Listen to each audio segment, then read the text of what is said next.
So hey friends, welcome back to the cabin. We get some questions sometimes about the off-grid nature of our cabin, and I thought I'd throw together a quick video with you guys today and kind of show you what off-grid to us at our cabin looks like. So we don't have electricity running here. There's no grid power here. There never will be grid power here. We're at least 3 miles to the main road in one direction, and in the other direction is a river that's protected, so there will never be power lines running across that river. So we're just never going to have power, and we're perfectly fine with it.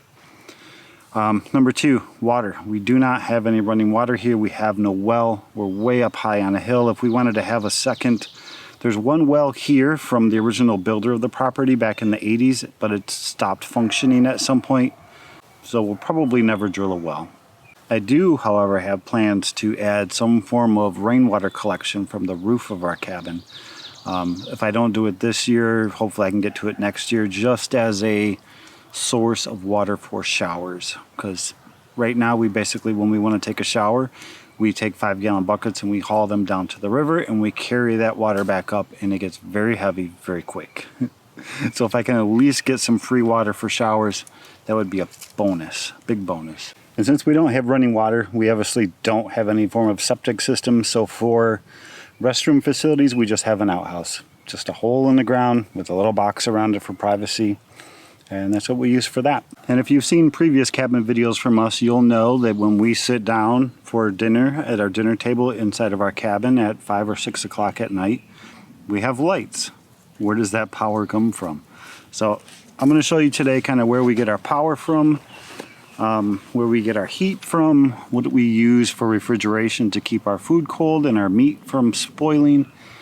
Kind of go over all of that stuff, kind of how it works and how it's set up now. So after I show this to you guys, I'm really curious to know if you guys have any other ideas on ways that we could improve our situation here, make things easier on us. Not that it's hard by any means, I'm not complaining, but there's always room for improvement when it comes to off-grid situations. Like rainwater collection, for example, that I talked about. That would help a huge amount, but we have to start by actually putting gutters on the cabin, because right now we currently don't really have much of any. So, all right, let's move on to power and show you where we get our power from. So this here is our shed that we have on our property. It's about 4 foot by 4 foot on a concrete pad. It's about 40 feet run from here to the cabin itself, and inside of the shed is where our generator hookup is, as well as our generator. So this here is our generator, and this cord is actually somewhat long. I could actually run the generator out farther if I really wanted to. Basically, way back here in the corner, I'm not going to dig back there and show you. This cord goes down into the ground, into a piece of conduit that runs underground to the cabin, to where that back corner of the cabin, and runs up inside of the cabin. So Honda, I made a decision when we bought this cabin that I didn't want to buy a cheap generator, and I did not want anything loud. So we spent the extra money. These things run about $1,000 for a little 2,000 watt generator. If I had the opportunity to do it all over again, I would make the exact same decision. This was a great choice. It has always starts super easy. There's an eco mode on it, so that when you're running it, it just doesn't run full throttle all the time. If your load is low, like ours is, all of our lights that we have in the cabin are all LEDs or CFLs, so they're really low power. So you just turn on eco mode and it'll throttle down to a low level. And if your power consumption spikes for some reason, like if we bring our vacuum cleaner up to clean, which we do try to do like once a month or so, boom, the generator will ramp right back up. So in the evenings, dinner time rolls around, starts to get dark, come out here, pull the generator out, turn it on, pull it, fire it up, good to go. Powers our whole cabin, everything inside that runs off of electricity is powered by this guy. So this is where the power comes into the cabin from our generator shed out to the side that you just saw. It's wired like any traditional house would be from 1950, 55. traditional old glass screw-in style fuses, not breakers, which I'm fine with. It's just our cabin, so it works for now. Basically only 4 circuits, and our cabin is just a small little square, 24 by 24. So each one is just a quadrant of the cabin. We have no outside outlets. We have no outside lights at all other than some small solar lights that we use. So this is where everything comes in from there and from outside. And then from this panel, everything is just traditionally wired to wall outlets, light switches, and light plugs, or light outlets.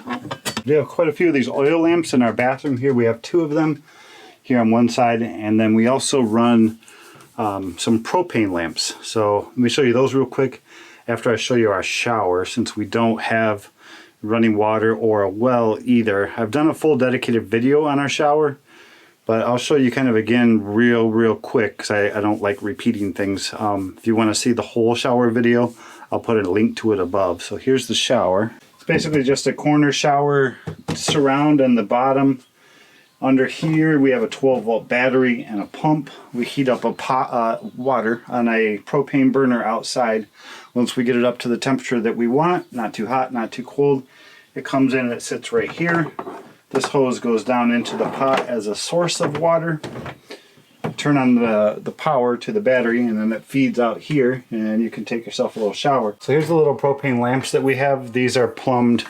Basically there's 3 of them. This is our kitchen area and our living room. So there's 3 of them throughout here, and they're all plumbed right in through the same propane setup that we use for our refrigerator. So there's basically 1 tank that feeds the refrigerator and these propane lights. We don't use these too often. We will in the winter a lot of times when we first get here. If it's just a little chilly, sometimes we'll turn them on, or in the mornings when we're making breakfast, instead of just firing up the generator and bringing the whole house online, Rachel will turn on these little propane ones, light up the little cook stove area and over our dining room table. So they work well. They do give out a lot of heat, so that's definitely why in the hotter months we definitely do not use them as much. So this is our propane refrigerator. It's made by a company called Dometic. It's a Dometic RM2410. It can run off of propane without any power source. So sometimes your propane refrigerators will need a small 12-volt power source feeding them all the time in order to operate. This one does not require any power, which is perfect for us. You can also run a normal extension cord around the back and actually plug the thing in and chill it that way as well. We are having issues with it over the course of the last year. I think the first 3 to 4 years we owned the cabin, it worked perfect. If you crank it up too cold, you can actually freeze all your food in there. The course of the last year, it's not working as well. And I don't know why. I've looked into it. I've tried to clean the burner, do a bunch of stuff, and we can't get it. I think I'm gonna have to actually pull this thing out and maybe take it home with us and try to get it functional, or buy a new cooling unit to put in the back, because we really enjoy having this, because otherwise you go through a lot of ice keeping your drinks cold and your meat and whatever else it is that you bring up here with you. We also find ourselves using a lot of things like little small rechargeable battery banks to charge things like cell phones, camera batteries, things like that, because we really don't like to run our generator during the day. We kind of like limit it from like dinner time on in the evenings, and we don't really run it during the day just because it's not loud. It's just we don't really feel like we need it.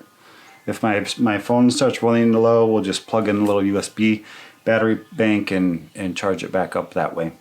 And then in the evenings when we do run the generator, that's when everything gets plugged in. Camera batteries, every cell phone goes on a charger, all the battery banks all get charged at night. So when the generator is running, we really try to take full advantage of all that power it's given us, top everything off that we can. Wintertime heat, the only source of heat we have for the cabin is this wood stove. It's made by Ashley. It's an Ashley automatic. It has some kind of spring temperature damper system in the front end where you can kind of set the temperature you want, and it'll try to regulate the opening and closing of the damper. It really doesn't work too well, I don't think. We kind of load it up and we just completely close the thing down, and it cooks us. It'll cook us out of here pretty quick. Rachel gets really mad at me. So we aren't just off-grid from an electrical perspective, but also water. There is a well on the property that I think the original builder of this cabin back in the 1980s had drilled. I think it's like 150 feet deep or something like that. Previous owner, the owner in between the original builder and us, tried to resurrect that well to try to get some water on it, and he had no luck. So we kind of just deal with not having water. We do haul up water in these big blue jugs from home for drinking purposes. We have a sink, but it doesn't really work. These are just here for decoration so that there's not holes in the back of the sink. From a drainage perspective, this kind of just drains out under the cabin. It's just gray water. We use healthy soaps, and we take that bucket and we dump it out in the woods when we get ready to leave or when it gets full. So that's what we do for water. The shower water, we could use water that we bring from home, but that's a lot of water, especially when you're here for sometimes 2-3 nights, and we like to take a shower every day when we're here. It makes you feel so much better. So we normally just go down to the river and we get 5-gallon buckets of water. We carry them back up, we filter them through a small little screen, and then we heat them up on a turkey fryer outside. So that's kind of the water situation.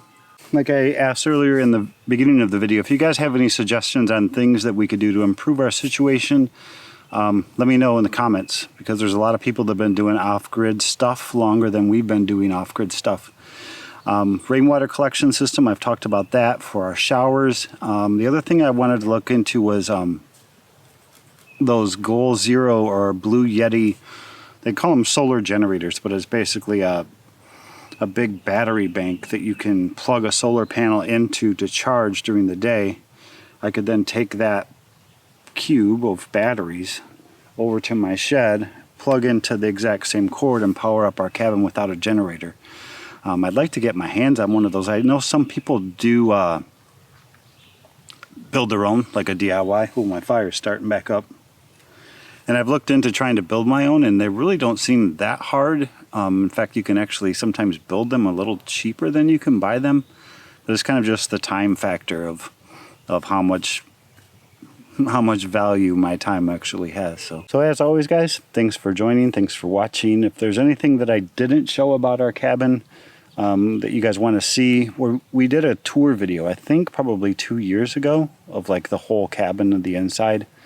When we did that tour, all of the oak trees had no leaves. It was early spring, kind of like it is now. So later this summer, once all the trees have their full foliage on them, we're going to do a whole nother cabin tour video, because I think when we did the first cabin tour video, we had about 10,000 subscribers, maybe 8,000.